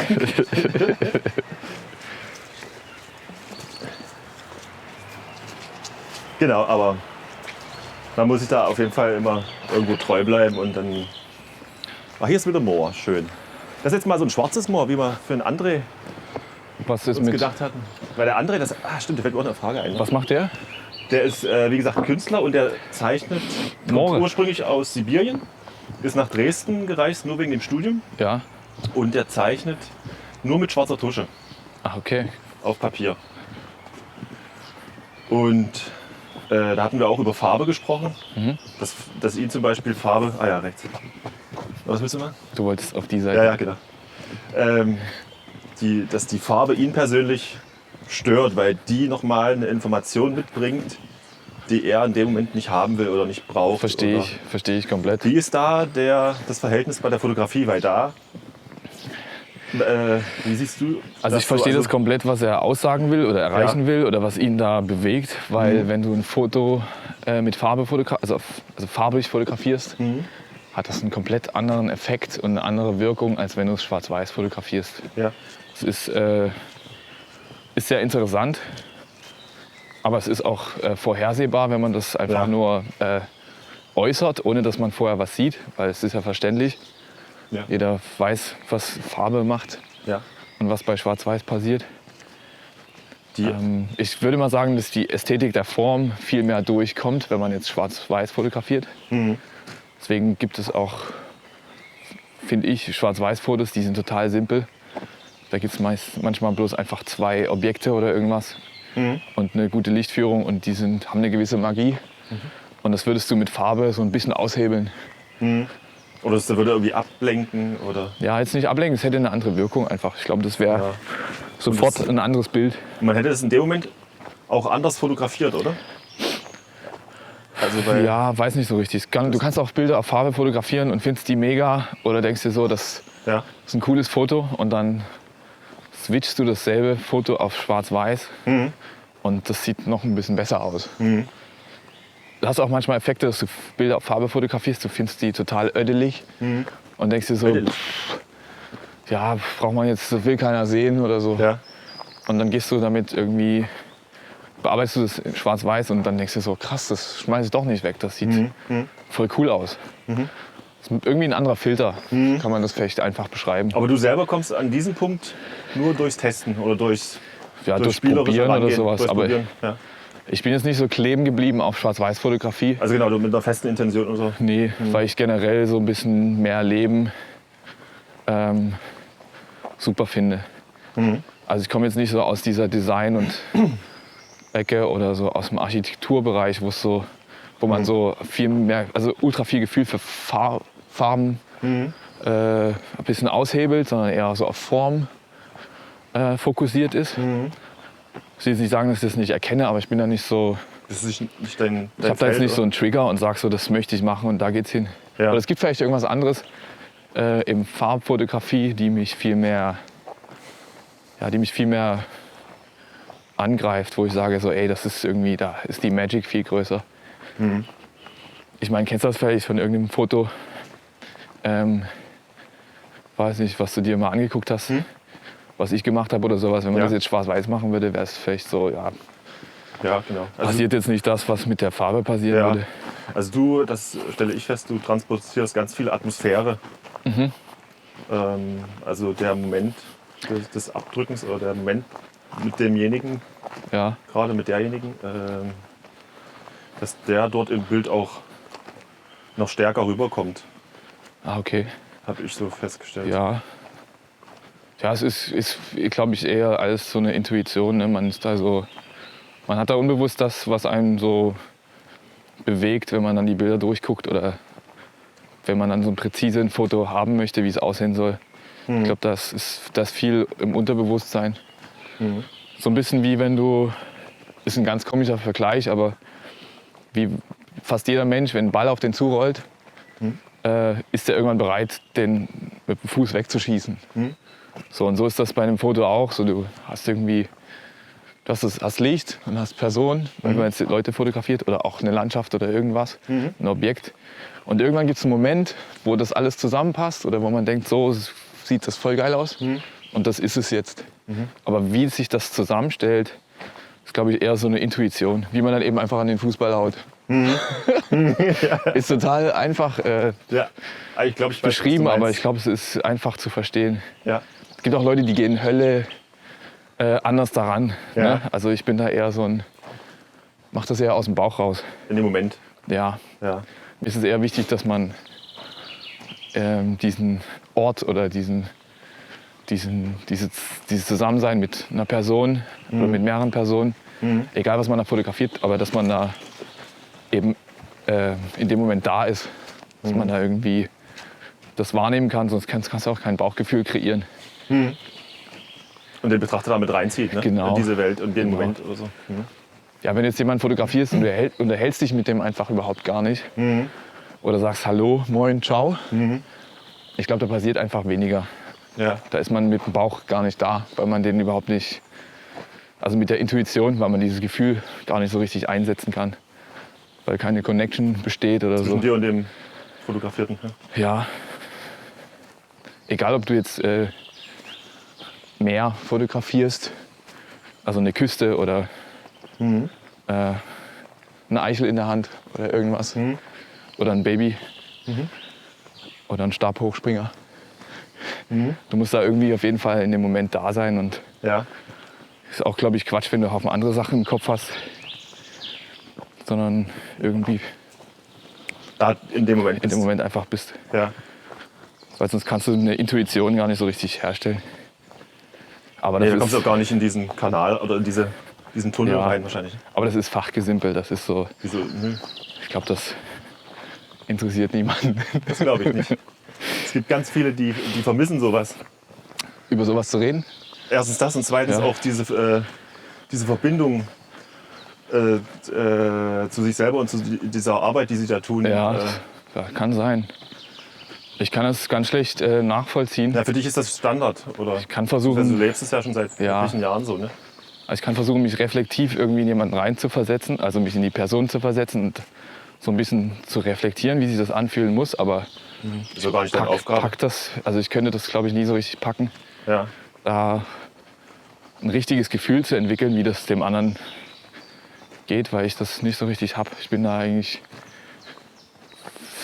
ich glaube, zu lange irgendwie im Fokus mit dem, was man so macht, so ein bisschen glücklich zu werden. Oder ich glaube, sie bei einem Steinmetz oder sowas, weißt du, der macht das einfach schon vor lange und es ist für den klar, dass der das lebt, fühlt oder da eine Herangehensweise hat, die er vielleicht sogar gar nicht mehr in irgendwie Worte fassen kann oder so. Der ist eins mit dem, Ja, was er tut, das meinst du? das denke ich mal, dass das so ist.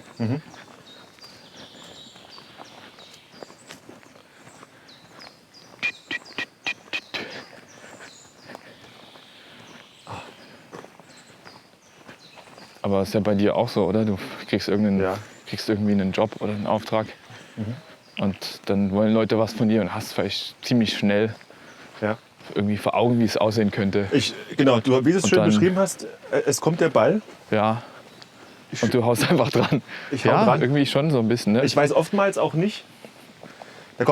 Ich habe ja oftmals Themen, mit denen habe ich noch nie zu tun gehabt. Ja. Und ich muss mich in dem Moment einfach fallen lassen. Aha. Und dann schwimme ich da drin. Und dann Ja. Aber ich muss sagen, was ich beobachtet habe, das sich fallen lassen, das kommt halt erst mit der Zeit. Ne? Ja. Also das geht nicht irgendwie, wenn du 1-2 Jahre sowas machst. Ja. Weil dann passieren irgendwie noch viel zu viele Sachen, die dich davon ablenken, dass du dich einfach fallen lassen kannst und das machen kannst. Und dann brauchst du länger für irgendwas, aber das ist dann wiederum der Druck, den man sich dann... vielleicht, ja, oder die Unerfahrenheit oder so. Oder die Situation, die man einfach nicht kennt. Aber im Laufe der Zeit kann man da, glaube ich, ein ganz gutes Potenzial entwickeln, dass man sich fallen lässt und das irgendwie passiert. Und dann ist man so, ja, kacke jetzt eigentlich, was du gemacht hast, oder cool. Und dann hat man aber trotzdem immer noch, glaube ich, genug. Du kannst wieder neu ansetzen. Oder? Ja. Lizards. Lizards. Du machst was, genau, und du kannst dann noch mal dran rangehen. Und ja, ich glaube, man weiß aufgrund der Zeit, die man das macht, ein bisschen länger, ein bisschen besser, wie man das, glaube ich, handelt. Und deswegen kann man sich da loslösen und fallen lassen. Und ist auch gewappnet für Situationen, wo man vielleicht noch mal ein bisschen nachjustieren muss oder was ungewiss dann ist. Genau. Oder man kann auch damit leben, dass man es verkackt hat. Ja, gehört auch dazu. Definitiv. Oder wenn es halt einfach nicht funktioniert. Ja, kann ja auch mal passieren. Man kann ja auch nicht alles passieren. Ich glaube, das ist in unserer Welt auch so ein bisschen in Mode gekommen, dass zu allem Ja gesagt wird und erstmal jeder denkt, dass er alles hinbekommt. Aber ich glaube, es ist auch ganz cool, wenn man auch mal was verkackt. Gehört dazu. Genau, aber es ist ein anderer Punkt, Ja, weil du vorher ja gesagt hast. Man muss sich ja nicht fokussieren, so meine ich das jetzt nicht. Aber ich glaube, das ist ein ganz natürliches Ding, dass man auch mal halt was nicht kann. Ja. Oder auch irgendwann begreift, dass man das nicht so richtig, dass das vielleicht jemand anders auch besser kann. Oder sagt so, ey, ich kann euch bis hierhin noch begleiten, aber jetzt stopp. Ja. Weil von der Klippe müsst ihr jetzt springen. Ich kann das überhaupt nicht. Ich habe da ganz doll Angst.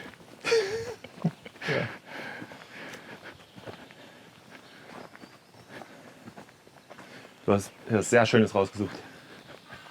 Ja, ich war hier noch nie, muss ich sagen. Also ich bin schon ganz viel Seen hier gewesen in der Gegend. Ja.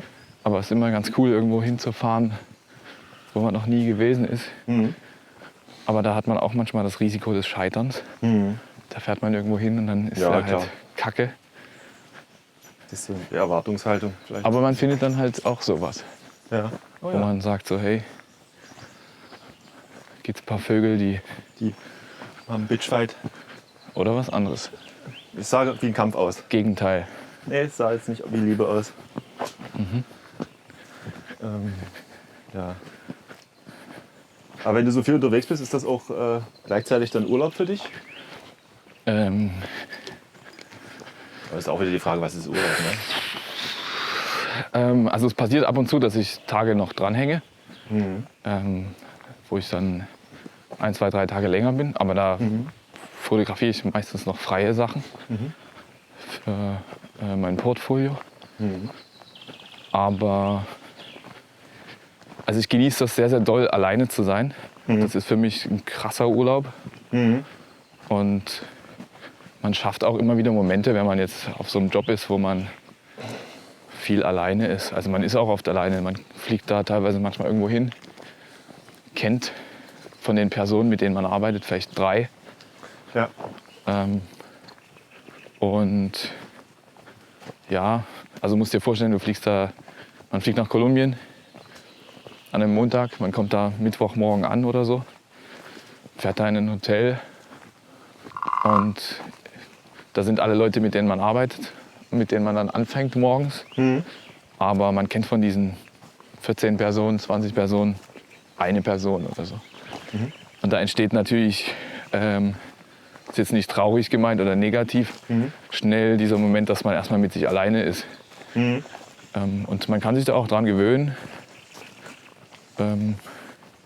Oder hat auch schnell das Gefühl, dass das da ist. Und ich finde, für mich ist das eher, also ich finde, das ist eine gute Sache. Ich bin gerne allein. Oder?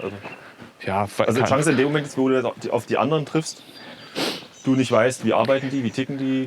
Man wird sehr oft ins kalte Wasser einfach geworfen. Genau. Ne? Oder hat Situationen, wo man nicht so richtig weiß, was passiert heute, was ist jetzt los oder was weiß ich. Hängt auch mit den Orten dann noch zusammen oder den Bedingungen. Ja. Aber ich kann ja das gar nicht so richtig beantworten, ob das Urlaub ist für mich oder nicht. Es kommt immer ein bisschen auf die Konstellation der Menschen an, mit denen man da zusammenarbeitet, wie die so drauf sind. Auch wie der Drive der Zusammenarbeit ist. Wie der Drive ist. Ja. Aber fürs Auge ist es auf jeden Fall Urlaub. Also, weil du einfach irgendwo anders bist. Und selbst wenn es das abgefuckteste Land ist, ist ja trotzdem interessant. Und ja, gibt es immer was zu entdecken. Man kann irgendwas entdecken oder man hat irgendeinen Austausch mit Menschen, die da vor Ort sind oder so. Also das ist für mich ja schon irgendwie Urlaub. Wenn man jetzt sagt, Urlaub ist relaxen und nichts tun, das kannst du auch im Flugzeug. Ja. Also Leute, wenn ihr Urlaub machen wollt, fliegt einfach und dann fliegt ihr wieder zurück. Ja. Und dann habt ihr einen schönen Urlaub gehabt. Wo warst du? Ja, überall. Und nirgendwo. Ja, ich bin nie ausgestiegen. Genau. Nein, aber es gibt schon Momente, wo man irgendwo ist und sagt, ey, hier würde ich gerne noch mal hin, ohne dass ich jetzt arbeiten muss. Weil man merkt, da ist irgendwas, was man noch nicht so richtig fertig hat. Ja. Also man denkt so, ey, hier muss ich noch mal mehr sehen oder ich habe hier irgendwie bloß negative Seiten mitbekommen. Das kann eigentlich gar nicht sein. Aha, ich würde sehr gerne, ich würde das gerne aushebeln und diesen Ort das nächste Hast du Mal. das tatsächlich schon mal so gemacht? Ja, es ist unbewusst schon passiert. Ein Ort für mich ist zum Beispiel Rom. Ich habe das die ersten Male, als ich da gewesen bin, gehasst. Es lag aber auch an der Geschwindigkeit der Jobs und dass ich jetzt nicht so ein Freund davon bin, nur zerfallene Ruinen zu sehen. Ja. Aber irgendwann ist es einfach passiert, weil ich mit Menschen, die da leben, viel zu tun hatte. Gemerkt habe, ey, ist eigentlich doch ganz cool. Und viel mehr hinter die Kulissen schauen konnte oder auch mal mit Locals irgendwas gemacht habe. Was immer, glaube ich, sehr, sehr viel wert ist. Wenn du mit Leuten, die da leben, wo man ist, privat noch mal irgendwas unternimmt. Also weil es viel persönlicher ist und man da was kreieren kann, was man behält. Ja. Und dann eher positiv. Ja, weil sie sich mit Ich glaube, da ist der Ort dann auch schon fast egal wieder. Man hat eine ganz andere Verbindung dann zu dem Ort. Ja, die ziehen dich ja in dem Moment in ihre Welt. Und, genau. Also das ist schon ab und zu mal passiert. Ja. Oder in Kapstadt. Ich bin da, glaube ich, schon 6, 7 Mal gewesen und bin immer nur hingeflogen und wieder nach Hause. Also Job zu Ende, Flughafen nach Hause. Und bin da nie irgendwie gereist in dieser Gegend oder unterwegs gewesen.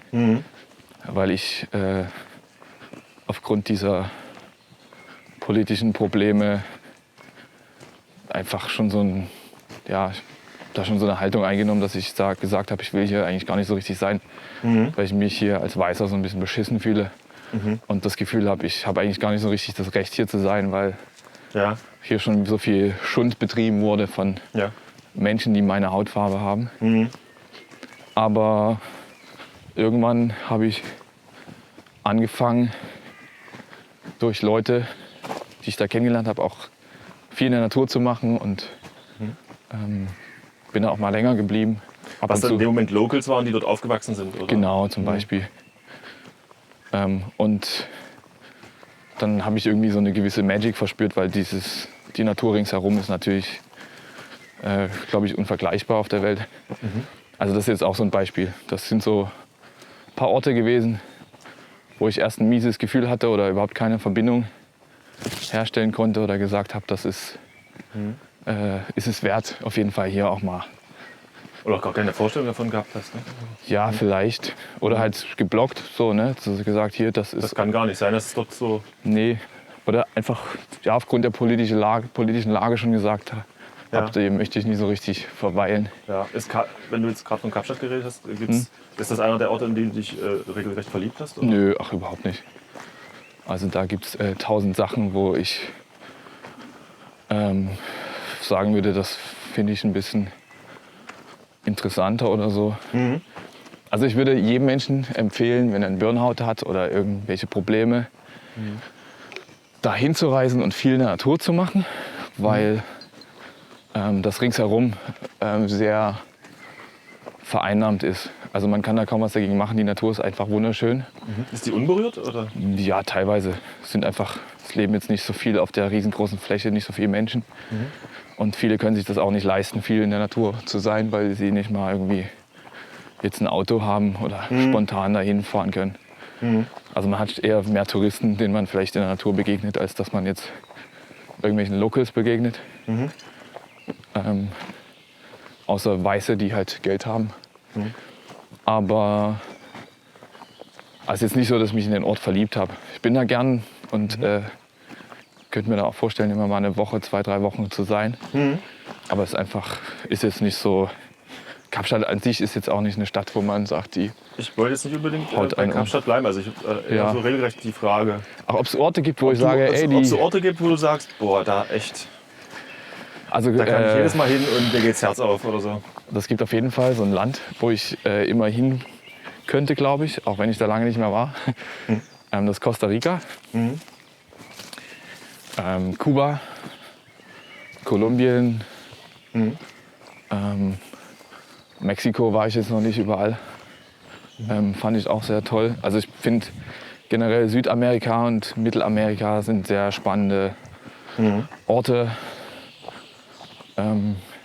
Ich kann auch ein bisschen Spanisch immer noch und von daher ist das, glaube ich, habe ich da einen anderen Bezug dazu, weil man mit den Leuten schneller eine Verbindung aufbauen kann. Ja, und die sind unglaublich. Verdient ganz schnell Respekt wahrscheinlich, auch wenn man der Landessprache spricht. Man ist schneller halt da. Ne? Ja. Und das sind unglaublich nette Menschen. Also, weiß nicht, also Latinos sind einfach total nette Personen. Ja. Das ist krass. Die sind sehr, sehr warmherzige Menschen. Und auch nicht so, überhaupt nicht so abgekühlt oder so. Da gibt es auch beschissene Sachen und Vorkommnisse, weiß ja auch jeder. Das ist jetzt bestes Beispiel Mexiko oder Kolumbien, was da so abgeht. Ja, aber das entsteht nur aus einer Not und aus einem Mangel. Ja. Oder aus dem dem Problem heraus. Ich würde jetzt ungern über das Problem sprechen, weil nee, musst du nicht. Ich da Leute angreife, die vielleicht das auch nicht so richtig verstehen oder verstehen wollen. Aber ja, also das sind so Orte, wo ich immer hinfliegen könnte. Wenn du sagst, ey, lass in die Karibik fliegen oder lass nach Kolumbien mit dem Rucksack oder Costa Rica, Panama oder irgendwas, Nicaragua. Ich glaube, da muss schon was Beschissenes passieren, dass ich sage, ich komme da nicht mit. Überlege ich mir. Ja. Und ich glaube, so Kalifornien finde ich von der Natur her ganz spannend. Aber ich glaube, das ist auch ein bisschen abgelutscht, weil man hat da jetzt nicht so eine Ruhe oder ist jetzt mittendrin oder sowas. Man kennt diese Orte alle schon von 1000 Fotos. Weil Amerika einfach sehr präsent ist, auch was die Natur angeht. Ja. Oder immer so ein Ideal von Freiheit ist, gerade Kalifornien. Aber es ist wunderschön, also kann ich auch jetzt nicht schlecht reden oder so. Ja. Ach, schau mal, da vorne ist noch ein Kamerateam. Aber das sind so Sachen, die Länder, wo ich sagen muss, das ist, würde ich auch jedem ans Herz legen, da mal hinzureisen.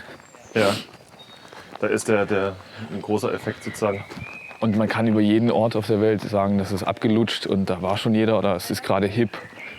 Aber ich wollte wissen, welche Orte würden dich jetzt da an der Art noch reizen? Wo ich jetzt sagen würde, da würde ich gerne mal hin. Ja. Also was ich gerne mal machen würde, ich würde gerne mal mit dem Auto einfach durch Schweden und Norwegen so ein bisschen fahren, vielleicht auch Finnland. Weil ich in Skandinavien jetzt noch nicht so richtig geflext habe. Also unterwegs gewesen bin. Ja. Ich würde auch gerne mal nach Albanien. Und weiß nicht, es gibt einfach viel zu viele Orte, wo man mal hin könnte. Wieso ausgerechnet Albanien? Ja, weil es, glaube ich, noch ein bisschen unberührter ist als so ein Land wie Kroatien oder sowas. Und weil auch immer so ein bisschen unterschwellig mitschwimmt, dass es ein bisschen gefährlicher ist oder rustikaler. Aber ich glaube, das sind so Länder wie Kasachstan oder Georgien oder Albanien, wo man, von denen man einfach nichts weiß. Und glaube ich, ganz viel Fun haben könnte. Ja. Weil da Sachen passieren, die man jetzt nicht so richtig erwartet oder es auch einfach total langweilig sein kann. Ja. Und man wirklich nur mit der Natur ist. Also langweilig meine ich jetzt nicht im negativen Sinne, aber es ist einfach eindrucksvoll und man hat einfach nicht so viel urbane Gegenden und hat irgendwie eine sehr coole Natur. Neuseeland ist auch was, wo ich gern mal hin würde. Es gibt einfach viel zu viel. Ich glaube, jedes afrikanische Land, auch wenn ich vielleicht auch irgendwie körperlich Leid erfahren würde, irgendwo Ja, oder auch größtenteils abgezogen wäre oder irgendeine Krankheit durchmachen müsste. Ich glaube, es gibt so, weiß nicht, ich glaube, wenn man viel reist, ist man dann so ein bisschen verkackt, weil man denkt so, ey, man könnte eigentlich überall hin. Also ich finde das so ein bisschen, ist auch irgendwie so ein arrogantes Verhalten, so ein bisschen sehr luxuriös, weil man dann so ein... Das Problem zu haben, sich zu überlegen zu müssen, wo reisen wir als nächstes hin, oder weil man die Demut gar nicht mehr so richtig hat davor, dass die Welt so groß ist. Ja. Und weil man dann, wenn man solche Sachen äußert, ganz schnell vergisst, dass vielleicht andere Menschen auf dieser Welt nicht mal mehr als 400 Kilometer in ihrem Leben gereist sind, weil sie das gar nicht anders konnten oder durften. Finanziell bedingt oder anders. Oder unsere Großeltern oder sowas, weißt du. Und ich bin so, ja, also Neuseeland nächstes Jahr bestimmt.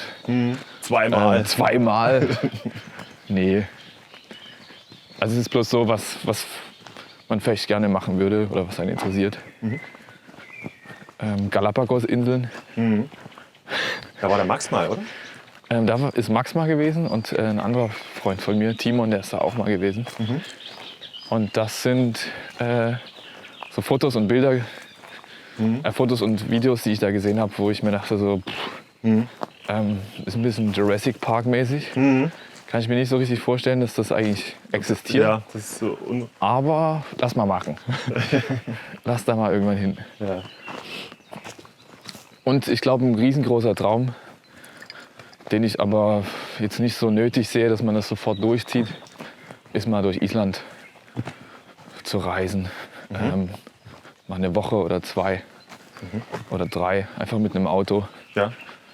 Weil ich habe das bloß vom Flugzeug aus gesehen,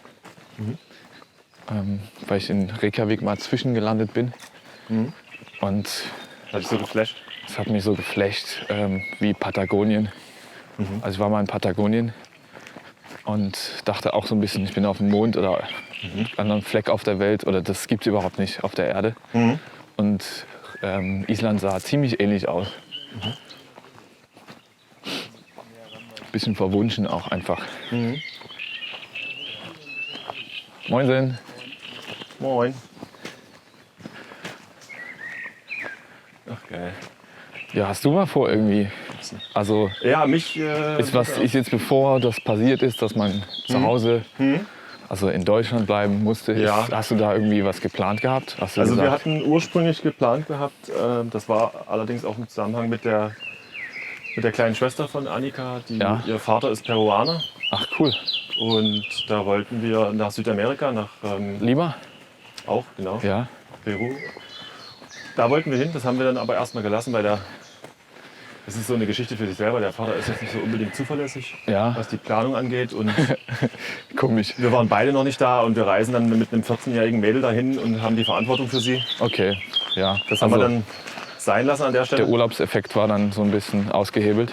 Ja, also im Grunde hätten wir es für sie gemacht. Ja. Dass sie mal noch mal eine Connection zu ihren Großeltern kriegt. Okay. Weil die jetzt auch, also sie sind über 80 und so und da. Dass sie die noch mal sieht. Ja, genau. Also dass sie auch so ein Gefühl entwickelt zur Familie. Gerade weil sie ja aus so einem Milieu kommt, was nicht zerrüttet, aber was einfach im ständigen Wechsel unterlegen ist oder unterlegen war. Ja, klingt auf jeden Fall nicht so ziemlich wichtig. Diese Stabilität so in ihrem bisherigen Leben, so nach dem Motto. Das war so die Idee. Und ich selber, mein Wunsch ist auf jeden Fall noch weiter in den asiatischen Raum zu reisen. Also sei es jetzt Südkorea oder Japan. Japan ist, da habe ich mir auch gedacht, das ist glaube ich was für dich. Ja, unbedingt. Also es ist schon immer, da habe ich immer irgendwo schon eine Verbindung oder so einen Wunsch gehabt, da mal zu sein. Also auch allein wirklich nur der Natur wegen. Okay, nur wegen, ich dachte wirklich jetzt wegen was anderem, ne? Du weißt warum. Ja, aber das kommt dazu. Aber das war so ein Bereich, da war das mal wichtig, aber jetzt oder auch schon davor war für mich eher so dieser Vibe und diese Natur und diese Kultur und alles andere, was dazugehört. Präzision. diese Präzision, diese Feinfühligkeit für so ein paar Ja, Sachen. also das ist schon, Das sieht man ja, glaube das ich, sticht, sieht man überall. das sticht sehr raus, auf jeden Fall, wenn man so Ja. mal drauf guckt auf Kulturen Ist oder so. auf jeden Fall ein sehr impressives Erlebnis in Japan zu verweilen. Ich glaube, da passiert viel mit einem. Ach, wir haben jetzt die Runde fast rum. Mich hat das komplett ausgehebelt damals. Warst du in den Städten oder warst du auf dem Land? Oder? Also ich war sehr viel in Tokio. Dann war ich in Osaka und Kyoto. Und auf dem Land eher nur, weiß nicht, tagsüber. Also raus aus der Stadt und wieder reingefahren. Aber es ist eine ganz andere Welt. Man merkt auch, dass es eine Insel ist und da viel gar nicht so richtig da ist oder passiert. Die haben sich ja wie wir auch das erst in den 80ern oder 90ern geöffnet. Ne? Waren ja Aber es ist sehr romantisch. Ja. Und ganz anders, als man das aus den Medien oder aus irgendwelchen Filmen kennt. Also finde Ja. ich. Ja. Aber ja, macht das auf jeden Fall, wenn das Ja. wieder geht. Ja, sobald das geht, mache ich das. Also. Das machen wir. Ja, und wenn es in 5 Jahren ist, ist ja egal. Genau, nö, aber ich weiß Leben schon, dass ist ich noch. lang. Genau, das Leben ist sehr lang. Oder auch kurz. Du so, was denn jetzt? Du so, was will er denn jetzt? Nee. Eher nicht. Aber du hast definitiv recht. Mach was draus, so nach dem Motto. Egal wie lange es geht. Ja, klar, man soll jeden Tag genießen. Vielleicht jetzt noch viel mehr als vorher. Oder das Bewusstsein zumindest haben. Ja. Wir lassen das jetzt so. Ja, wir sagen jetzt nichts mehr und dann Nö. lass mal noch ein Eis kaufen und dann schleckern wir das hier noch weg. Und dann ist Zick. irgendwann zick.